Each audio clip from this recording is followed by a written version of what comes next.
Ampifaliana ry havana malala no ifakahitantsika sy azontsika miai ny tenin'Andriamanitra, azontsika mandra ny hafatra tsara ihany koa ny amin'izay ho tanterahantsika.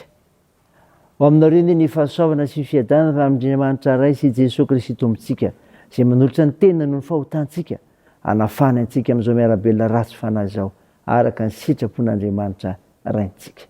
Amen. Sabotsy 1 Oktobra 2022 ivanjina antsika ireo hevitra hoe mamoria vokatra ao an'ny Tompo. Andeha ry havana hidera sy hankalazan'Andriamanitra isika. Halleloia! Miderahan'i Jehova, mideraha ianareo mpanompon'i Jehova, ianareo izay mitoetra ao an-tranon'i Jehova, eo anatin'ny kianjan'ny tranon'Andriamantsika, miderahan'i Jehova fa tsara izy. Mankalaza ny anarany, fa mahafinaritra izany. Amen.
Andeha hivavaka isika.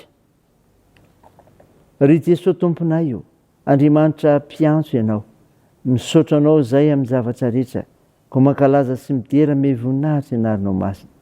Tompo, mahatsiaro teny izay fampandrota, ko mandohariko inatsehanao, miaiky ny fahadisoanay, mamindrafo aminay ary mamelahany erikay. Fanamasino, midira, manjaka ty anatinay amin'ny fianoana amin'ny teninao, amin'ny famakinana ny teninao, mba hitondra famonjena, ka no mafisanay ny sy avozanay amin'ny finoanay ianao. Anaran'i Jesosy Kristy anaovanay izany mivavaka izany. Amen. Ny mofinainao antsika amin'ny teoloji ry havana malala dia hitanao amin'ny filazantsara araka amin'ny Matio. Matio 4:1-20 Vakiko amin'ny anaran'i Jesosy. Arono nitsangatsangana teny amoron-dranomasin'i Galilea Jesosy, dia nahita olona mirahalahy, dia Simona izay atao hoe Petera, sy Andrea rahalahiny. Nanarato teny amin'ny ranomasina, fa mpanarato izy. Dia hoy Jesosy taminy, andeha hanaraka ahy, fa ataoko mpanarato olona ianareo. Dia nandao ny arato niaraka tamin'izay izy ka nanaraka azy. Ary mbola nandroso izy ka nahita olona mirahalahy hafa koa, dia Jakoba zanak' Zebedio sy Jona rahalahiny, izay niara-mipetraka tamin'i Zebedio rainy teo an-tsamokely, ka namboatra ny aratony ary niantso azy mirahalahy izy. Dia nandao ny sambokely sy ny rainy niaraka tamin'izay izy ka nanaraka azy. Amen. Ray masino, manamasinanay amin'ny fahamarinana, ny teninao ny fahamarinana. amen. Ray havana malala ho aminao ny fiadanan'ilay Jesosy Kristy ilay tianao. Nofinaina ho antsika anio ka norenetsika teo ny Matteo 4:7-12 dia tantara milaza ny antsoiny Jesosy amin'ny Petera sy Andre ary Jakoba sy Jaona. Izao no hita eto: ny famoriam-bokatra ho an'ny Tompo dia izao, miatomboka amin'ny fiantsoana.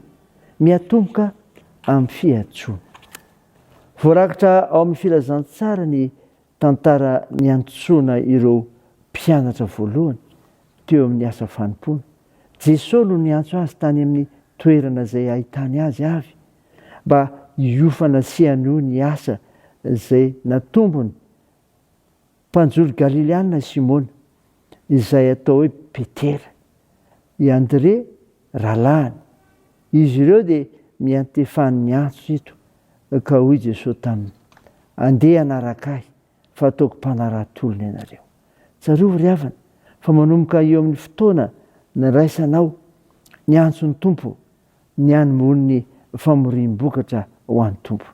Natsoina isika ho mpiara-miasa aminy, izay namaly ny antsony sy vonina anao ny sitrapony dia afaka miteny ankalalana tsy misy fanerena hoe inty aho, inty aho. Ny famoriam-bokatra ho an'ny Tompo ry havana dia izao: mahay mandao ny zavatra rehetra. Zany io, mahay mandao ny zavatra rehetra. Rehefa niantefa tamin'izy ireo ity tenin'Andriamanitra dia nilaoza ny avy hatrany ny asa fivelomany. Nahafoy ny zavatra rehetra izy ireo ka nanaraka an'i Jesosy. Marina fa nandray ny sery vaovao avy amin'ilay niantso azy izy ireo mba ahavitany ny asa vaovao izay anirahany azy, anaratolona. Tsy maintsy mandao ny teo aloha izy ireo ary manaiky ny fahefana omeny Jesosy azy, satria hitondra ny olona ao amin'ny fanjakan'Andriamanitra. Koa dia natsoin'Andriamanitra hamory ny vokatra ka mila mahay manadio ary manaiky ny asa fanavaozana izay niantsonan'ny Tompo antsika, dia ny hitaona olona ho amin'ny vaovao mahafaly. Ilaza fa Jesosy ilay notendren'Andriamanitra ho mpamonjy izao rehetra izao. Raisany ry havana ho voninahitr'Andriamanitra. Amen. Hivavaka isika. Tompo, misaotra ny hamofinaina izay nomenao anay tamin'ity anio ity, izay milaza ny famoriam-bokatra ho an'ny Tompo dia miatomboka any amin'ny fiantsoana ary mahay mandao ny zavatra rehetra. Tompo, manolo-tena ho anao izay ary manavoa izany koa, ka miaraka aminao amin'ny androm-piainanay rehetra dia tahiny ny faharoan-tenanay ho anao amin'ny fiainana ny famonjena dia ny teninao Andriamanitra nataonao anay. Mivavaka izay ho an'ny tompony anjara rehetra sy ny vahoaka an'Andriamanitra, hiatrika fanompom-pavahana rapitso. Tompo, hombao ireo manana andraikitra amin'ny fitsaboana ka hositranonareo marary. Ampirezo ireo manamanjo, toandro ireo marivo sokiolona ary vonjeo ireo mahantra sy sahirana sy tsinjovy ireny am-pigadrana. Tahio ny asa sy ny fiazakazahanay, ny fianarana, fikasana rehetra. Vangio ny firenenay ka tsy aboy Jesosy fa mila anao izay hamonjy anay. Ny vavakay dia ataony amin'ny anaran'i Jesosy Kristy mpanavitra ilay fantsangana tamaty ary nampianatra anay hivavaka manao hoe: ranay eo izay any an-danitra, ao masinina anie ny anaranao, ho tonga anie ny fanjakanao, atao anie ny sitraponao ety an-tany ho tahaka ny any an-danitra. Meo ny anio izy arina saza ao anay ary mamelaha ny elikay tahaka ny namelanay izay meloka taminay, ary aza mitondra anay amin'ny fakam-panahy fa manafanay amin'ny ratsy, fanao ny fanjakana sy ny hery ary ny voninahitra mandrakizay. Amen. Raha isan'ny fotoana ry havana nitsodrana tolotra anao amin'ny anaran'i Jesosy Kristy.